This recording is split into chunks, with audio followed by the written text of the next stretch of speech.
Have you ever really thought about our atmosphere? It's not just empty air. It's this massive, invisible engine, constantly churning, moving incredible amounts of energy all over the globe. It's what gives us our weather and defines our climate. So, what are the fundamental laws of physics that actually govern this planetary machine? Well, that's what we're going to dive into. Here's our game plan. We'll kick things off with the basics of how our atmosphere moves, then look at the forces driving it all. From there, we'll scale up to see the big picture of global circulation, which will lead us straight into jet streams and monsoons. And to make it all real, we'll zoom in on a case study in the Philippines before wrapping up with a really important question about our future. All right, first up, the atmosphere in motion. Before we can get to the giant weather patterns, we have to get a handle on the fundamentals. Think of it as this constant three-dimensional dance between air, pressure, and temperature. So at its simplest, atmospheric motion is just the movement of air. But what kicks it off are these little imbalances, differences in pressure, temperature, and density.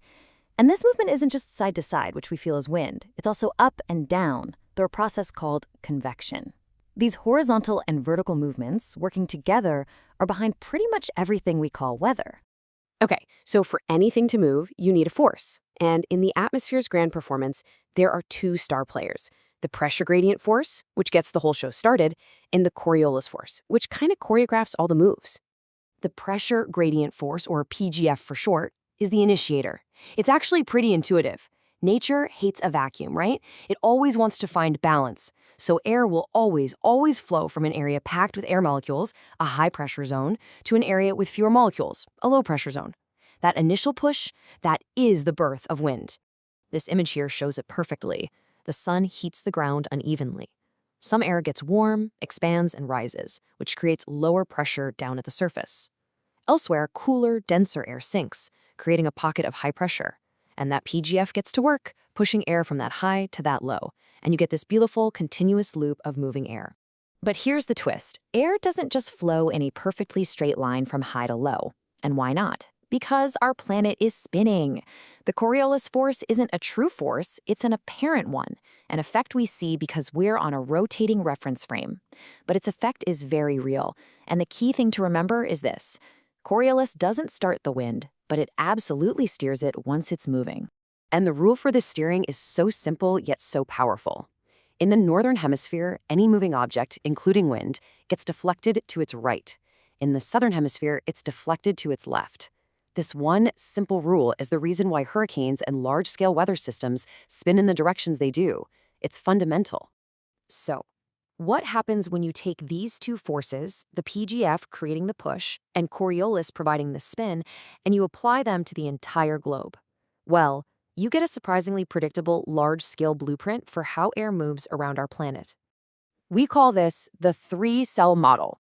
It shows that in each hemisphere, the circulation is broken down into three giant rotating cells: the Hadley cell in the tropics, the Ferrel cell in the mid-latitudes, and the polar cell up at the poles. You can think of them as this huge conveyor belt system, constantly working to move heat from the hot equator towards the cold poles. Now, this is where it gets really fascinating. Let's look at the Hadley cell. Warm, moist air rises at the equator, it cools down, and it just dumps rain. That's why we have tropical rainforests there. But that air, which is now super dry, moves towards the poles and starts to sink back to Earth around 30 degrees latitude. And where you have constantly sinking air, you can't form clouds. So what do you find at 30 degrees north and south? The world's great deserts, the Sahara, the Atacama. They aren't random. They are a direct consequence of this global circulation pattern. And this global engine doesn't just create deserts and rainforests, it also produces some of the most powerful weather phenomena we know, specifically jet streams and monsoons. Jet streams are basically rivers of air, screaming along high up in the atmosphere, sometimes at over 200 miles an hour. They form right at the boundaries between those big circulation cells we just saw. These rivers of wind meander and shift, and they are the primary steering currents for big storms in the mid-latitudes. So how are they different from monsoons? Well, they're almost opposites in some ways.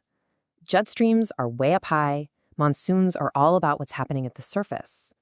Jet streams are narrow and fast. Monsoons are broad, slow, regional wind shifts. And their biggest impact is different too. Jet streams steer storms, while monsoons literally define the wet and dry seasons for billions of people. Now, to see how all this theory plays out in a real world, let's zoom in and look at a perfect example: the monsoons of the Philippines. So this is what's known locally as the habagat, the southwest monsoon. From about June to October, winds loaded with moisture blow in from the southwest. As this super moist air hits the mountains of the Philippines, it's forced to rise, it cools, and it just unloads torrential rain. This is what creates the country's wet season. But the climate there is a tale of two monsoons. Once the habagat fades, the amihan, or the northeast monsoon, kicks in. From October to March, the winds completely flip. Now cool, dry air blows down from the massive high-pressure system over Siberia. This brings much more pleasant weather, cooler, less humid, and it defines the country's dry season. This total seasonal reversal is a textbook monsoon system. So all of these incredible systems, the circulation cells, the jet streams, the monsoons, they're all part of this very delicate global energy balance, a balance that's been pretty stable for a very, very long time. But now, that balance is changing. And that leads us to the final and most critical question. Our atmosphere is an engine, powered by the temperature difference between the equator and the poles. So what happens when we start adding more energy, more heat, to that engine through global warming? How is its behavior going to change? Could the monsoons become more intense or more unpredictable? Could the jet stream shift, sending major storms down entirely new paths? Understanding the fundamental forces we've talked about today isn't just an academic exercise. It's the essential first step to figuring out the answers to these vital questions about our planet's future.